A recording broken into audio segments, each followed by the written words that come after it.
इस क्वेश्चन में हमें एक अल्टरनेटिंग करंट गिवन है जिसकी इक्वेशन हमें ये दी गई है। तो हमने सबसे पहले इसका एक ग्राफ ड्रॉ किया क्योंकि ये कॉसाइन वेव है, इसलिए हमने इसको यहाँ मैक्सिमम से स्टार्ट किया। अब यहाँ पर हम इसकी इक्वेशन को स्टैंडर्ड इक्वेशन के साथ अगर कंपेयर करें तो I equal to I naught cos omega T, तो ये हमारा ओमेगा होगा। तो यहाँ पे हम लिख सकते हैं omega T equal to 100 pi into T. अब यहाँ पर जो t से t है वो कैंसिल हो जाएगा, ओमेगा को हम यहाँ पे 2 पाई f लिख सकते हैं, तो ये हो जाएगा 100 पाई। तो यहाँ से f का वैल्यू आ जाएगा 50 हर्ट्ज। तो 50 हर्ट्ज इस AC की फ्रीक्वेंसी हो गई। अब यहाँ पर अगर फ्रीक्वेंसी 50 हर्ट्ज है तो टाइम पीरियड इसका उल्टा हो जाएगा, यानी कि 1/50 सेकंड हो जाएगा।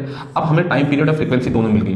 अब टाइम पीरियड का मतलब होता है 1 साइकिल को पूरा करने में लिया गया टाइम। तो अगर हम यहाँ से टाइम को स्टार्ट करें 0, तो हमारा जो कंप्लीट टाइम पीरियड है वो यहाँ पर समाप्त होगा कैपिटल T। तो ये 0 है, ये कैपिटल T है, तो ये वाला हिस्सा हो जाएगा T/4, ये वाला हिस्सा हो जाएगा T/2 और ये वाला हिस्सा हो जाएगा 3T/4।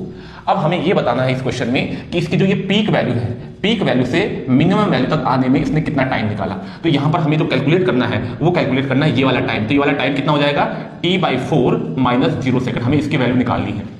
तो क्योंकि हमें ये पता है कि जो t है उसका वैल्यू 1/50 है, तो ये हो जाएगा 1/50 इंटू 4, तो हमारा आंसर हो जाएगा 1/200 सेकेंड। ये